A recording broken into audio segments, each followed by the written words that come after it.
Hola, cariño. Espero que estés acurrucada en la cama. En las alturas del Everest, en la zona de la muerte, con pocas esperanzas de rescate, un alpinista llamó a su mujer. Estamos deseando cuidarte cuando vuelvas a casa, porque te van a encontrar. Intenta no preocuparte demasiado. Ya se habían perdido 7 vidas en la tormenta más mortífera del monte Everest.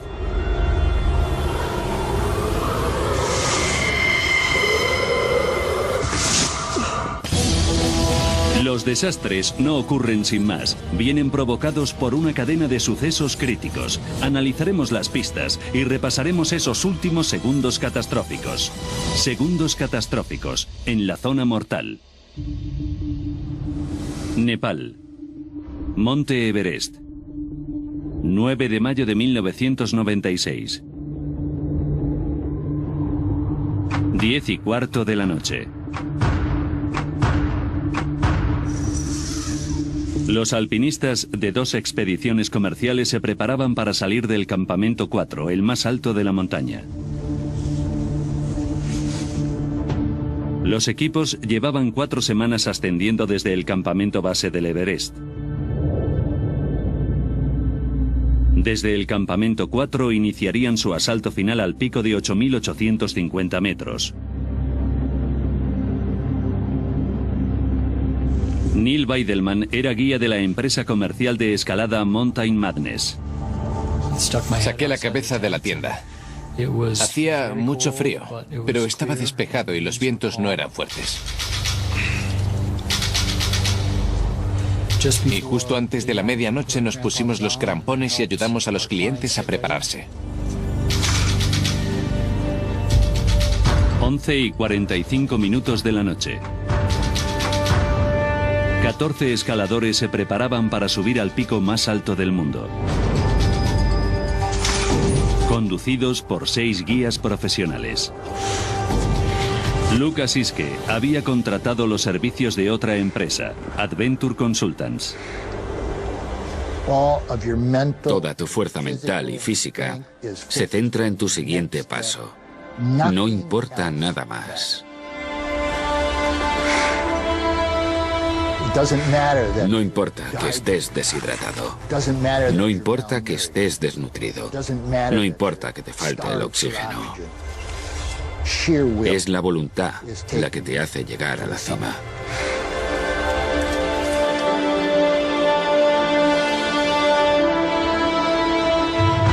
Cinco y media de la mañana. Lina Gamelgar era clienta de Mountain Madness. Estaba ilusionada, asustada, con dudas.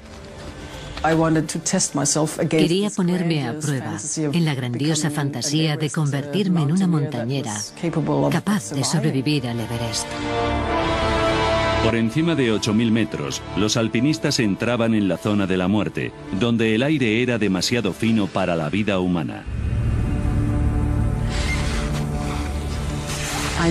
Sabía que si cometía el más mínimo error moriría. Si te tuerces un tobillo o si te pierdes de la ruta principal, mueres. Porque a esa altura no hay suficiente oxígeno para vivir. El guía de Mountain Madness, Scott Fisher, iba al final de su grupo para ayudar a los montañeros más lentos.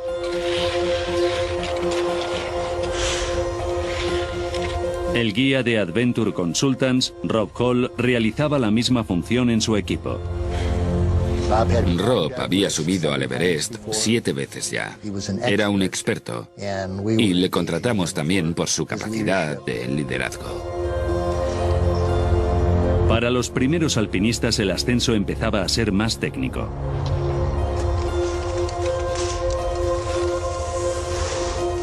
Neil Weidelman, uno de los guías de Scott Fisher, tenía que fijar cuerdas en la cima sur, 100 metros por debajo de la cima del Everest. 9:58 de la mañana. Coloqué todas las cuerdas que tenía y llegué a la cima sur. Y entonces me di cuenta de que los más rápidos podrían llegar a la cima, pero probablemente no todos. Los equipos habían previsto llegar a la cima a la 1 de la tarde para poder descender antes del anochecer. Pero los escaladores se empezaban a aglomerar esperando usar las cuerdas. La velocidad es seguridad en la montaña. Y mientras esperaba pensé, esto nos va a retrasar. No tiene buena pinta para nada. Casi todos los escaladores habían llegado a la cima de la arista sur. Por delante de ellos estaba la cresta sureste y el paso Hillary. De nuevo necesitaban fijar cuerdas. Pero uno de los sherpas encargados de esta tarea no había llegado a la cima sur. Los guías Neil Weidelman y Anatoly Bukriev tenían que tomar una decisión. Miré a Anatoly y le dije, si alguien va a llegar a la cima hoy, esos vamos a ser nosotros, pero lo tenemos que hacer ya. Los dos guías empezaron a fijar las cuerdas.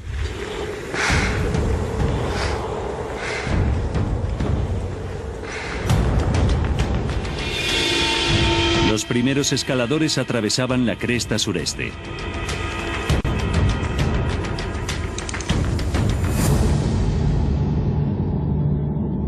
Por debajo de ellos, Lucas Iske seguía escalando la cima sur. Sabía que su equipo iba con retraso. Le había prometido a mi mujer Sandy solo un intento de coronar el Everest. Ninguno más. Después volvería a casa. Miré hacia arriba y vi a la gente moverse. Y la única voz que oía en mi interior era: si ellos siguen, yo también sigo. Y seguí ascendiendo.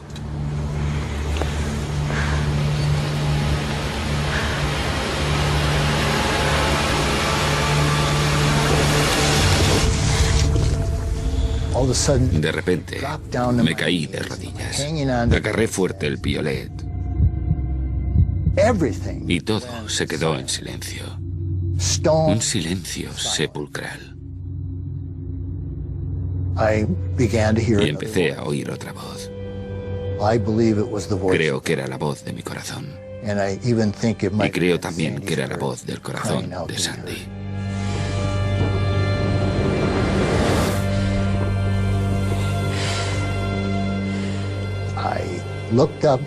Miré hacia arriba porque quería visualizarme en la cima del Everest.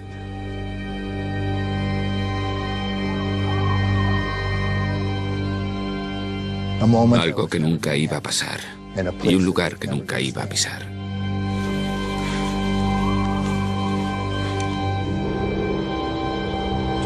Lucas Iske se dio la vuelta y volvió al campamento 4. Más arriba, Weidelman y Bukriev llegaban al famoso paso Hillary, el único obstáculo que quedaba entre ellos y la cima. Era otra sección que necesitaba cuerdas fijas. Bukriev subió el primero. Llegó a la parte superior del paso Hillary con cuerdas viejas que había por allí y un piolet. Los escaladores esperaban para ascender. Había demasiado tráfico en el paso Hillary. Y pensé, hay demasiada gente en la montaña y eso es lo que nos está retrasando.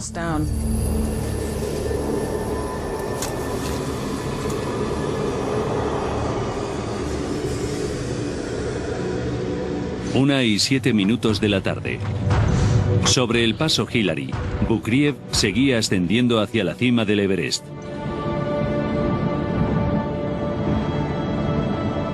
Cuando llegué a la cima, nos dimos la enhorabuena.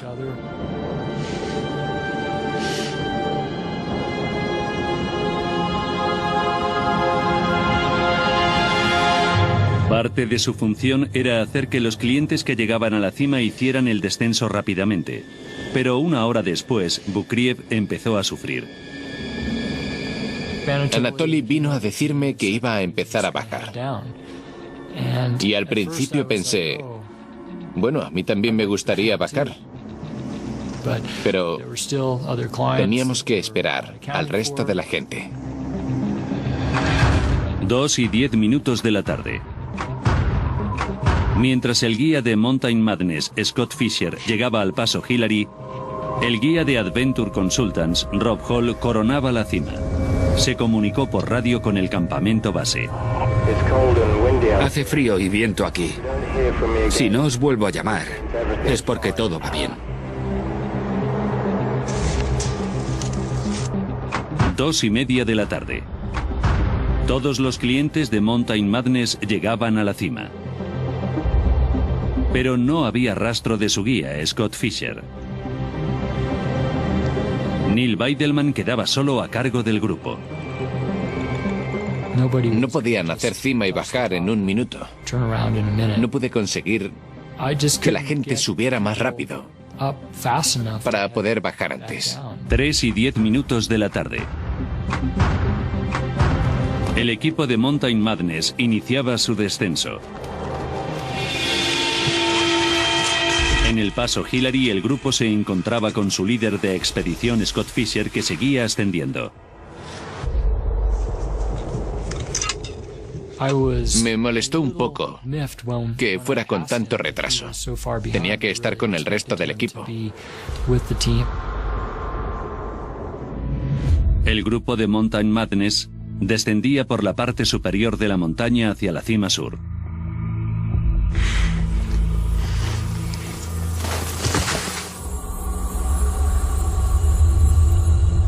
Fue allí cuando por primera vez tuve sensación de miedo. Weidelman notó un cambio importante en la climatología de la zona inferior. Sabía que nos podíamos adentrar como mínimo en una ventisca.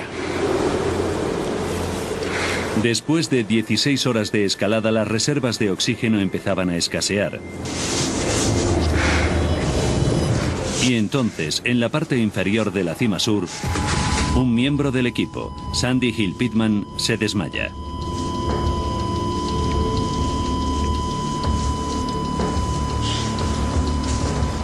Le suministraron una dosis de emergencia de esteroides, dexametasona. Cuando llegué, Sandy casi no podía hablar. Balbuceaba como podía con la mascarilla. Miré su bombona y le quedaba un poco de oxígeno, pero casi nada.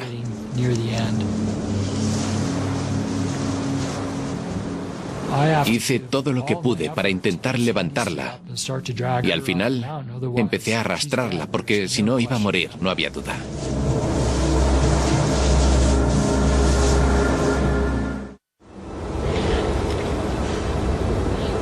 La cumbre.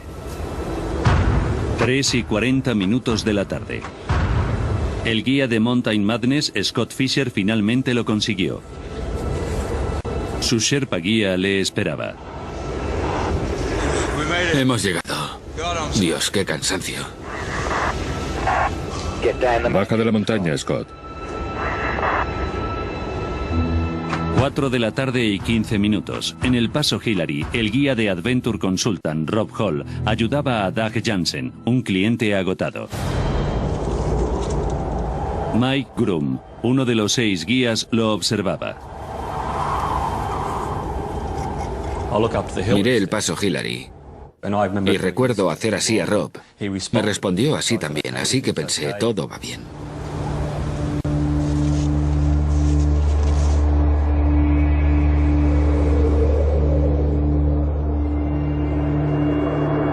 Pero 15 minutos después, Rob Hall llamó por radio al campamento base.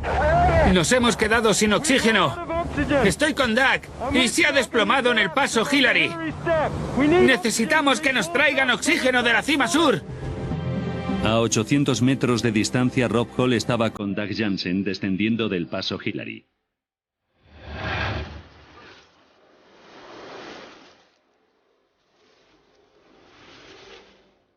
y Scott Fisher y su Sherpa guía bajaban con dificultad desde la cima sur.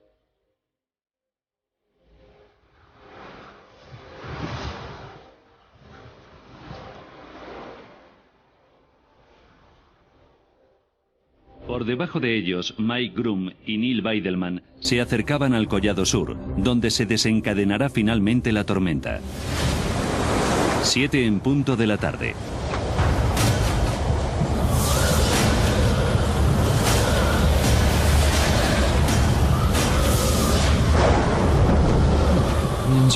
Los vientos eran muy fuertes.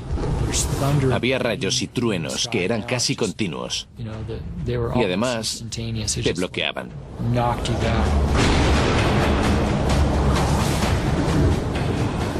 El viento nos estaba haciendo mucho daño. Y había oscuridad, viento, nieve y hielo. Habíamos perdido la orientación y toda la visibilidad. Lina Gamelgar estaba con ellos. Todo el mundo se había quedado sin oxígeno, y eso es como cuando te quedas sin electricidad. La gente se desmayaba y los demás no podíamos arrastrarles.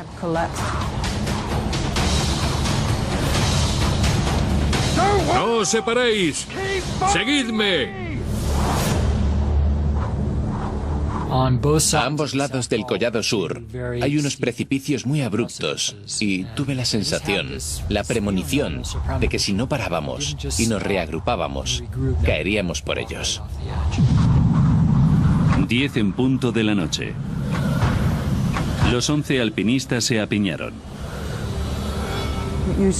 Nos apiñamos para entrar en calor y estar protegidos.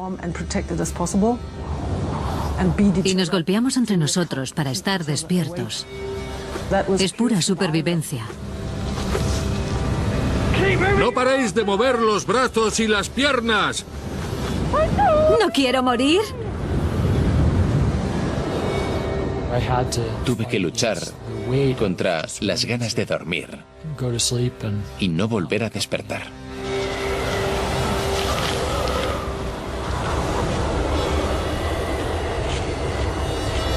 Entonces, por un breve momento, el cielo se despejó. Y fue entonces cuando vi el contorno de 2 picos. Era la oportunidad que estábamos esperando. Era nuestra oportunidad. Los picos sirvieron de orientación a los escaladores. Se pusieron en marcha hacia el campamento 4. Pero algunos estaban tan agotados que apenas podían tenerse en pie. ¡Si no podéis andar, arrastraos! Los guías decidieron dejar atrás a los que no podían moverse. Era lo lógico, si no, probablemente hubiéramos muerto todos. ¡Permaneced juntos! ¡No os separéis! ¡Yo voy a pedir ayuda! Groom y Weidelman intentaban ayudar como podían a los que no podían caminar. En ese momento, éramos los únicos capaces de movernos. 5 personas se quedaron atrás.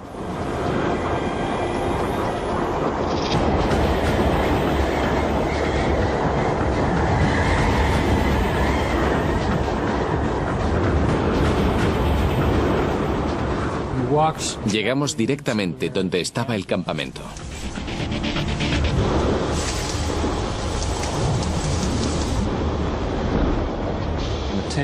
Se abrió la tienda y alguien me arrastró dentro.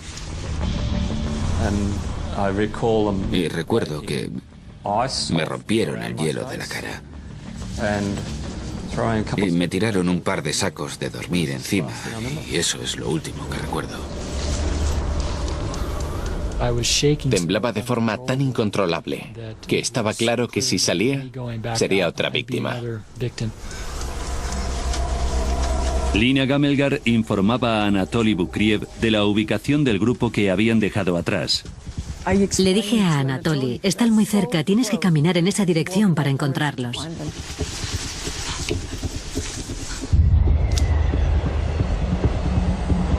Bukriev se adentró solo en la tormenta. 1:15 de la madrugada.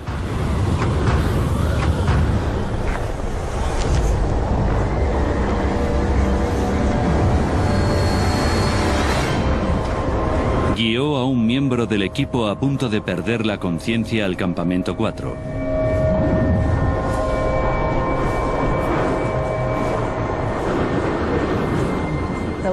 Ninguno, menos Anatoly. Podíamos movernos para ir a ayudar a los de arriba. 3 de la madrugada. Bukriev guiaba a 2 escaladores más al campamento. Pero no le quedaban fuerzas para rescatar a los 2 que quedaban.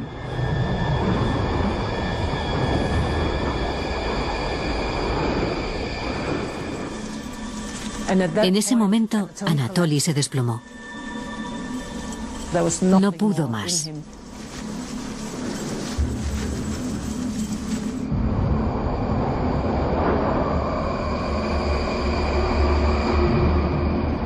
Seis alpinistas de 2 equipos diferentes y los guías Rob Hall y Scott Fisher seguían en la montaña.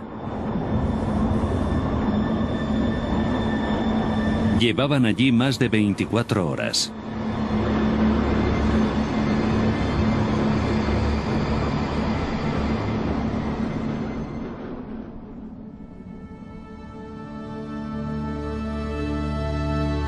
...11 de mayo de 1996...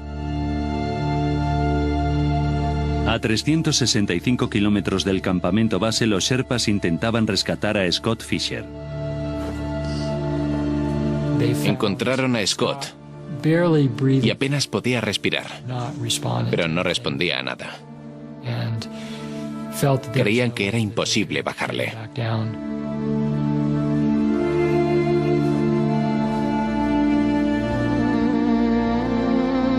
Los Sherpas intentaban llegar al lugar donde estaba Rob Hall en la cima sur, pero se vieron obligados a darse la vuelta a 213 metros de su ubicación por el empeoramiento de la climatología. Seguía vivo, pero congelado e incapaz de descender. En el campamento base, Rob Hall conseguía hablar con su mujer embarazada que se encontraba en su casa de Nueva Zelanda. Hola, cariño. Espero que estés acurrucada en la cama. Suenas mejor de lo que esperaba. ¿Cómo tienes los pies? No me he quitado las botas para comprobarlo, pero creo que un poco congelados. Estamos deseando cuidarte cuando vuelvas a casa. Porque te van a encontrar. Intenta no preocuparte demasiado.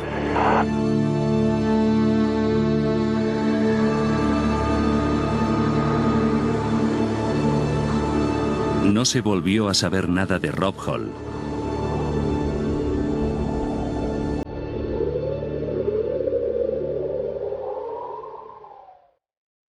La tormenta que azotó el monte Everest del 10 de mayo de 1996 se saldó con 8 vidas. El cliente de Adventure Consultants, Doug Jansen, y el guía Andy Harris murieron sobre la cima sur. Del mismo equipo, la alpinista japonesa Yasuko Namba murió en el lugar donde se agruparon. A pesar de pasar la noche de la tormenta a la intemperie en el collado sur, el cliente Beck Weathers logró sobrevivir. Pero debido a la congelación perdería la mano derecha y la nariz.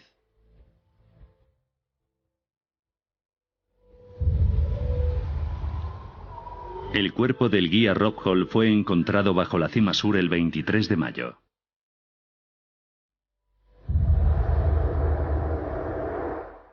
Scott Fisher, el guía de Mountain Madness, murió solo en el collado sur. 3 escaladores de una expedición de la Arista Norte también murieron esa noche. Fue el peor desastre de la historia del monte Everest. A medida que las noticias de la tragedia se extendían por el mundo, la gente quería saber cómo podían haber muerto tantos alpinistas en un solo día. Ahora, repasando los sucesos y analizando las pruebas, revelaremos por qué el desastre fue inevitable y cómo 2 guías con tanta experiencia como Rob Hall y Scott Fisher acabaron en una trampa mortal.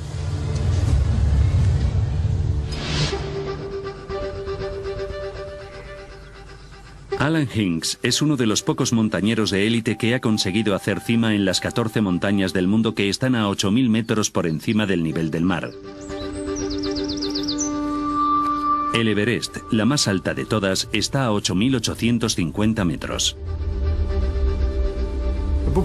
Estar a 8.000 metros de altura es como estar en otro mundo. Es un poco como cuando tienes fiebre y resaca e intentas correr una maratón. Todo supone un enorme esfuerzo, incluso pensar o moverte. El 9 de mayo de 1996, Alan Hinks formaba parte de una expedición británica en el lado norte del Everest. Se vieron obligados a posponer su intento de cima cuando se desencadenó la tormenta. Según Alan Hinks, el desastre del otro lado de la montaña fue provocado por una serie de errores de cálculo fatales. En 1996 se tomaron decisiones críticas en el Everest. Algunas fueron acertadas y otras no. Todos los intentos de coronar cimas altas tienen una hora límite, un tiempo para llegar y volver a bajar. La hora límite aceptada del Everest es la 1 de la tarde. Si se sale hacia el campamento base más tarde, los riesgos se multiplican. Las horas límite son importantes porque si no las cumples te vas a cansar más y te vas a quedar sin oxígeno. Retrasar el descenso después de la 1 también significa regresar de noche. No puedes ver bien, ni siquiera con los frontales. Y a eso hay que añadir la desorientación y la fatiga que provocan las altitudes extremas. Ese mismo día en el Everest, el clima empeoró rápidamente. Cuando anochece, hace mucho más frío. Posiblemente se llega a los 40 grados bajo cero. En una tormenta con viento se puede llegar fácilmente a 60 grados bajo cero. Y eso te quita la vida. Así que hay que cumplir el horario. Antes de iniciar el ascenso de 1996, ambos grupos fijaron la 1 como hora límite. Teníamos que estar en la cresta al amanecer. Teníamos que estar en la cima sur a las 10 o antes. Y en la cima a las 12. La hora límite máxima era la 1 en punto. Era la hora a la que debíamos irnos de la cima. Era la hora máxima, la última hora para irnos. Pero a la 1 del 10 de mayo, ningún alpinista de ninguna expedición había llegado todavía a la cumbre del monte Everest.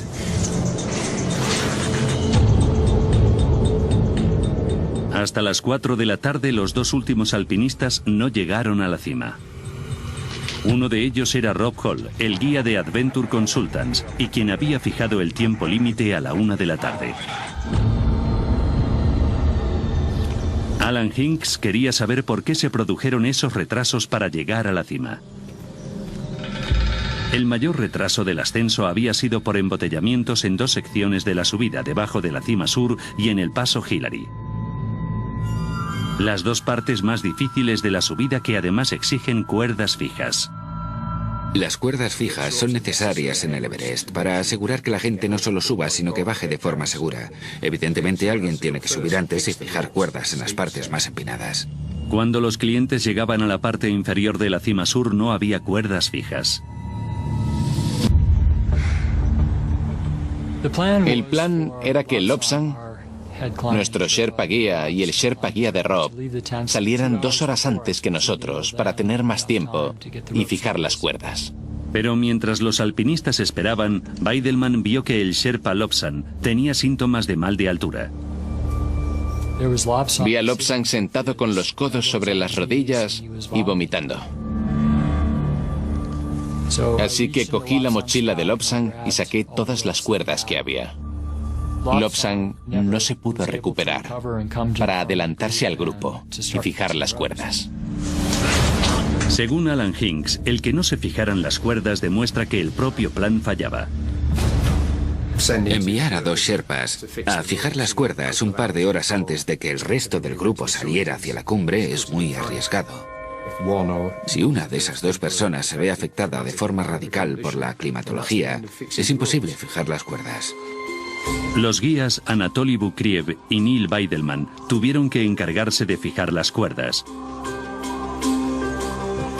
Y los alpinistas de los dos equipos se vieron obligados a esperar hasta que terminaron. Actualmente, para reducir los retrasos en el Everest, se envía un equipo de avanzadilla para asegurarse de que la montaña está preparada antes de que salga nadie, y también tiene que haber por lo menos 2 cuerdas, una para subir y otra para bajar. Pero en 1996, aunque las cuerdas se habían fijado antes, con 33 alpinistas intentando hacer cumbre, las colas se habrían seguido formando. La decisión de que 2 expediciones grandes intentaran hacer cumbre el mismo día fue controvertida incluso entonces. El razonamiento que dieron fue que la montaña no se había escalado ese año, que la nieve era muy profunda y que con 2 equipos tendríamos más sherpas y más guías. En un momento dado, Rob dijo que era mejor ir más gente, pero eso no tenía sentido porque más gente supone más dificultad, y más dificultad supone que más cosas pueden ir mal. Las fuerzas combinadas de 2 equipos no solo provocaron los retrasos, sino que también afectaron a los 2 guías. A pesar de su buena relación, los guías de las 2 expediciones competían por las expediciones comerciales en el Everest. Seguramente hubo algo de presión, de rivalidad entre las 2 expediciones. Así es la naturaleza humana. Rob Hall fundó Adventure Consultants en 1992.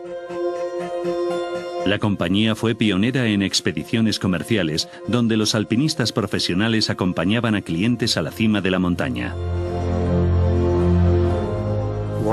Nos guste o no, Rob era el líder del mercado en el Everest. Todo el mundo le respetaba. Scott Fisher era el recién llegado. Un guía carismático y con encanto con aspecto de estrella de cine.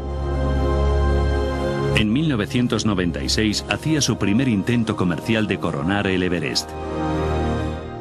Scott siempre estaba intentando conseguir financiación y siempre pensaba con antelación, siempre pensaba en cómo conseguir financiación para la siguiente expedición. Los 2 guías sabían que el éxito de esta expedición les haría ganar más clientes para la siguiente temporada. Y el 10 de mayo casi todos los clientes de Scott Fisher llegaron a la cima antes que Rob Hall. Era una situación que podría haber hecho que Hall siguiera ascendiendo con sus clientes después de la hora límite.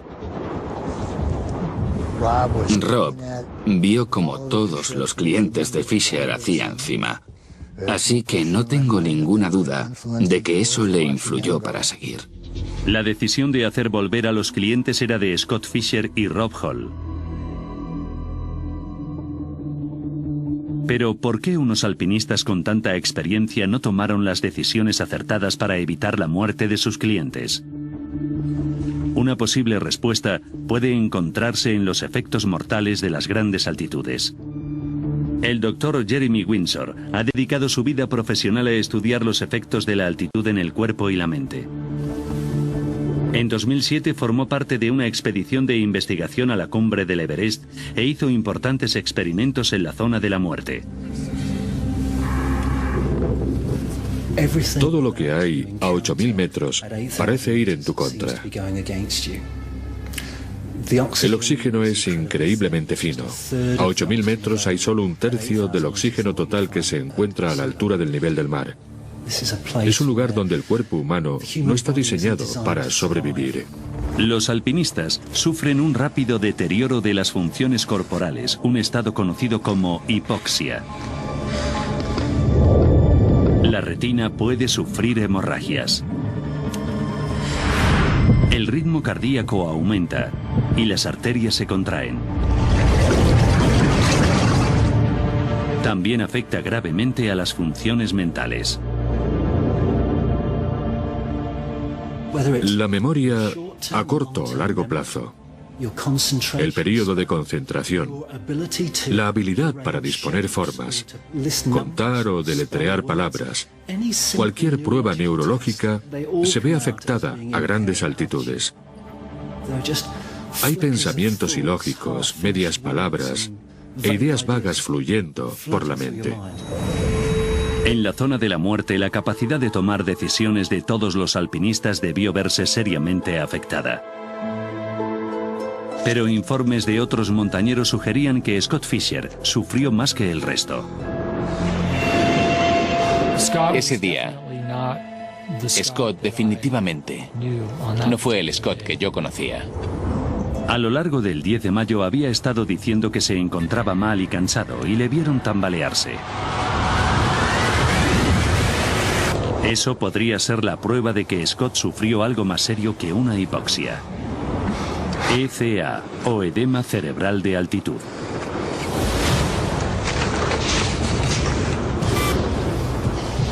Es una enfermedad que sufren 1 entre 100 y 1 entre 1000 cuando se pasa tiempo a más de 6000 metros.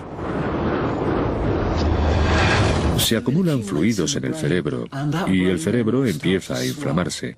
Entonces empezamos a ver los síntomas neurológicos. Disminución de coordinación y pérdida de equilibrio. Puede acabar en pérdida de conciencia y en última instancia puede ser mortal. Scott Fisher fue encontrado con el traje térmico desabrochado y según su Sherpa Lobsang, hablaba de forma irracional. Decía que quería quitarse el arnés y saltar de la cresta o algo así. En fin, cosas que los alpinistas no dicen. Así que puede que tuviera edema cerebral. Además, solicitó rescate en helicóptero a pesar de saber que por la falta de oxígeno, ningún helicóptero había aterrizado por encima del campamento base. Que un hombre con tanta experiencia y talento solicitara un rescate en helicóptero refleja que estuvo en un estado lamentable en esas últimas horas, cuando estaba con Lobsang. La falta de oxígeno en la atmósfera iba a tener otro efecto en el que posiblemente fuera el alpinista más fuerte en coronar el Everest ese día. Anatoly Bukriev era un alpinista ruso de la vieja escuela.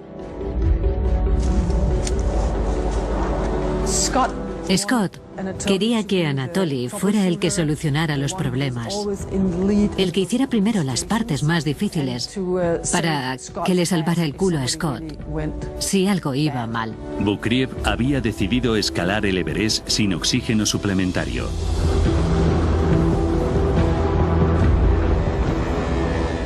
El oxígeno artificial te mantiene caliente, te hace tomar mejores decisiones porque tienes más oxígeno para el cerebro. Lo que los clientes buscan en un guía es una persona con más fuerza, experiencia y conciencia que ellos mismos para que pueda mantenerles seguros y ayudarles. Si decides escalar sin oxígeno y tu cliente lleva oxígeno, está renunciando en parte o puede que totalmente a esa ventaja. La falta de oxígeno hizo que Bukriev no pudiera estar en la cumbre mucho tiempo. Su ayuda durante el descenso hubiera supuesto una gran diferencia. Ojalá Anatoly hubiera estado con nosotros en vez de hacer el descenso solo. Puede que hubiéramos podido llegar al campamento antes de la tormenta. Pero hay una cosa cierta. Cuando se desencadenó la tormenta, Bukriev fue indispensable. Anatoly hizo un esfuerzo muy heroico porque volvió y salvó muchas vidas. Lo que hizo fue sobrehumano.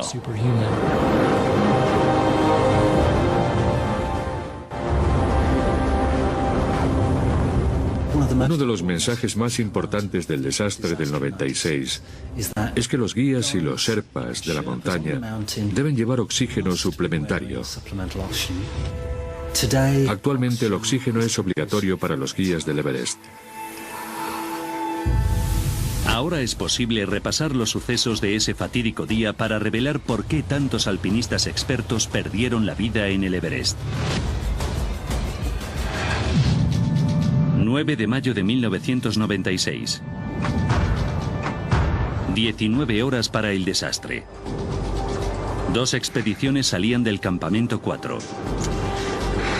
33 alpinistas intentaban coronar la cima. 7 horas para el desastre. Llegaban a la cima sur. Las esperadas cuerdas fijas no estaban allí. Se formaba un embotellamiento de alpinistas. 6 horas para el desastre. El primer alpinista hacía cumbre. Descendía unas horas más tarde de la hora límite. 3 horas para el desastre. El guía Scott Fisher llegaba a la cima después del resto de su grupo. 2 horas para el desastre. Scott Fisher caía enfermo. Rob Hall intentaba ayudar al alpinista inconsciente. Segundos para el desastre. 11 alpinistas a tan solo unos metros del campamento 4 son alcanzados por una ventisca mortal. En ese momento no hubo esperanza para algunos. A pesar de todos los errores y fallos, es posible que muchos de los alpinistas pudieran haber sobrevivido esa noche, de no haber sido por la severidad de la ventisca que les sorprendió durante el descenso. Ráfagas de hasta 130 kilómetros por hora azotaron la ladera. Las temperaturas alcanzaron los 40 bajo cero. Pero hubo otro efecto menos conocido del cambio de climatología. En la tormenta del 96, la presión barométrica descendió y como consecuencia de ello, la cantidad de oxígeno en la atmósfera cayó. Se calcula que la cantidad de oxígeno en la atmósfera pudo haber bajado hasta un 14% durante la ventisca, en un momento en el que todos se habían quedado sin oxígeno suplementario. Eso fue crucial. Ahí sobrepasaron la barrera fisiológica. Para un grupo que había pasado 24 horas en la ladera, ahora sin oxígeno, esto supuso un gran cambio. Por eso la subida al Everest es una empresa tan peligrosa. Coronar la cima no depende solo de una meticulosa planificación. Para escalar el Everest se necesita una perfecta climatología. Se necesita que todo esté a favor, que las ráfagas de viento sean bajas, que la temperatura del aire sea cálida y el cielo esté despejado. Según Mountain Madness, la industria de los guías estaba formada por una comunidad de personas con ideas afines que trabajan de forma conjunta en la montaña.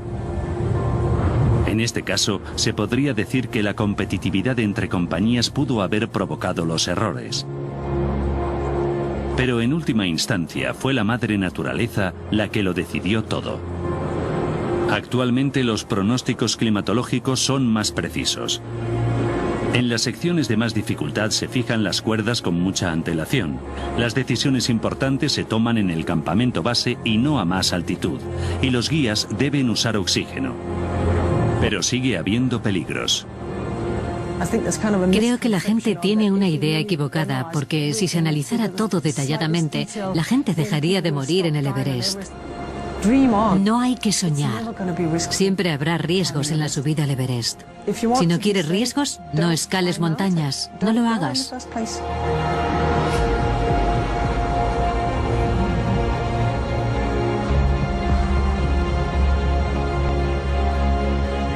Lina Gammelgard se convirtió en la primera mujer escandinava en coronar con éxito la cima del Everest. Lukas Schiske cumplió la promesa que le hizo a su mujer. Nunca volvió al Everest.